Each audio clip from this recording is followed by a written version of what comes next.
and Dr. Hugh Johnston with us as well, Professor of Public Relations at Roger Williams University in Rhode Island. Both ladies, former members of the family here at RGR and TVJ. Good to have you both. Thank you so much for talking to us. Thank you so much for having me, Dionne. Hume, let me start with you because you've done extensive work looking at the whole idea of protest. I mean, you wrote an entire book called Challenges to Civil Society, Popular Protest and Governance in Jamaica. So you've looked at that in the Jamaican context. So tell me what you saw while you were watching these developments today.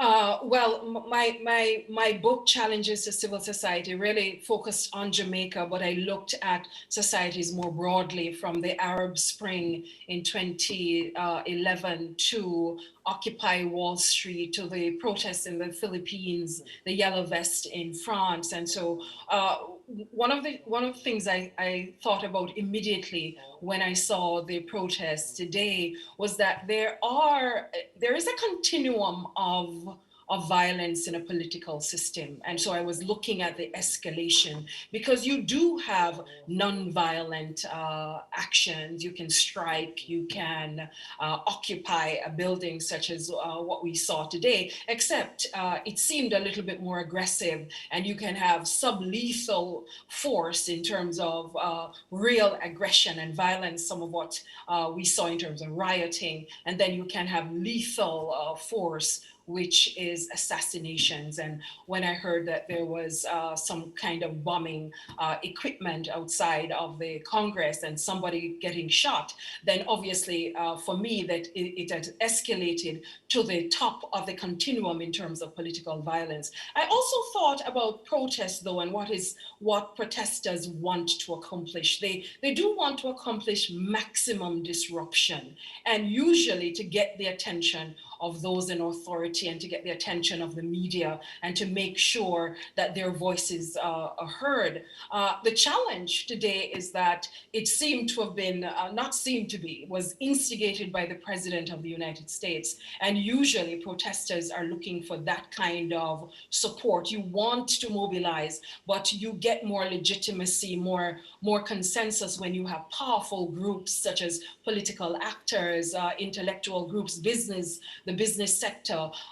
If you have powerful groups that are supporting your voice and your protest, then it becomes more legitimate. You have more power, you have more voice. But today, the protest was not legitimate in the sense that it was seemingly being instigated by the President of the United States to achieve an agenda which to me was illegitimate because this president had already gone through the formal processes, more than 60 formal complaints about the elections. They were adjudicated by judges appointed by his administration, and therefore to not accept the results of the election and to use crude political tactics such as riots and aggressive, uncivil mobilization in the street.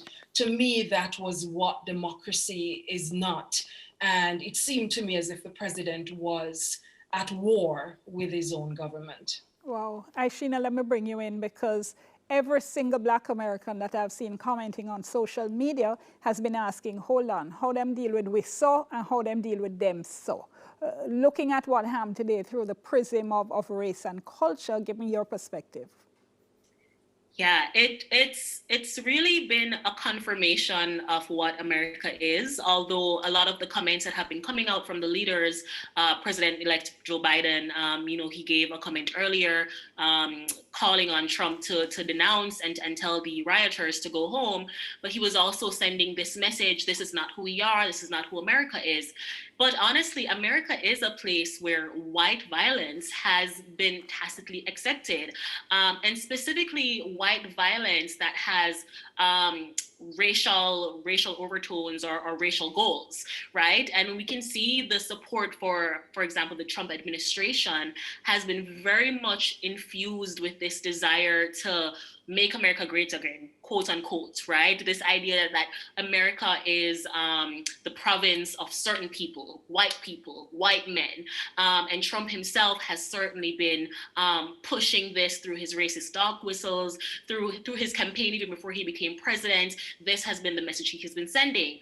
And so we saw that today as well when this mass of people broke into the US Capitol, broke into this federal institution, and the treatment that they got from law enforcement was so markedly different from what was meted out to the protesters marching on the streets this summer, many of them, most of them peacefully, calling for an end to the extrajudicial killing of Black people. Even journalists during this summer were maimed, were tear gassed, were injured by police officers. The National Guard was immediately on the streets, as we saw during this summer.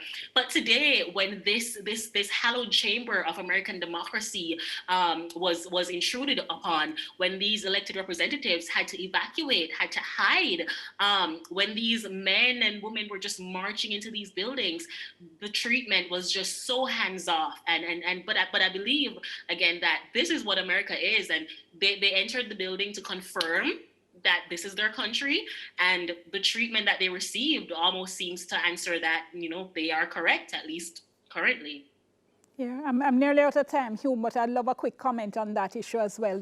This is not who we are. This looks like a third world country, and yet, which I did hear that comment. It really rubbed me the wrong way. But this is Donald Trump's personal brand, isn't it? This is his political capital. It's chaos and lies. It's a dangerous kind of rhetoric. There's a Hispanic invasion. There is the Proud Boys, and he supports the idea of white supremacy. And he allowed people to believe that they had his support, and he refused to accept the elections. He was impeached because of trying to bribe a foreign power. So he has acted in a violent way, and this has been the language of the Trump presidency. One of the things that I realized that this guy also he lacks emotional agility. Intelligent politicians usually try to look ahead to 2024. They're thinking of what can maintain their capital when they run again. They're looking forward. And Donald Trump is stuck at this place. And so America, he has showed up America in various ways. He has showed that America cannot really presume to be a leader of the free world. There's a vacuum in leadership right now in the global arena. And so Biden has a real job to do in terms of regaining consensus at home, and also realigning with allies in the international arena. And this is an opportunity for the Caribbean to restate what our mission is in terms of the support that we need and some of the challenges that we have here. And we are interested in peace. We are usually about unity and cooperation and support of the United States government. And we would prefer if our regional governments be very clear about what we need in terms of support going forward, and the kind of relationship we would want to have with the United States, a more progressive US. 30 seconds, Ishena. I heard you're coming in on the third world country point. Yes, and again, this is the idea of American exceptionalism, but also it just reinforces the myth that America continually tells itself, right?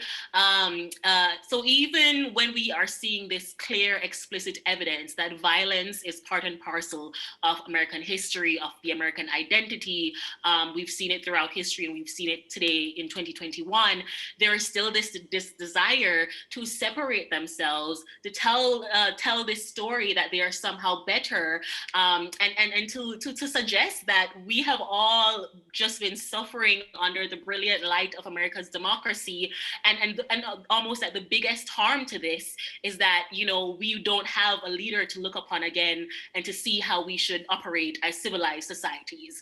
It's frankly offensive, and it's untrue, and we're all seeing that it's untrue at this point. America has wrought this across countries that they called third world. A lot of these events that happened were instituted by America, and now we are seeing it just come back to kind of the country that has done it so much around the world. Gonna have to leave it there. Always great talking to you both. Thank you so very much. No worries. Thank you. Hume Johnson and Ishena Robinson talking to us. They're Jamaicans living and working in the United States, giving us their views on the extraordinary developments in the United States today.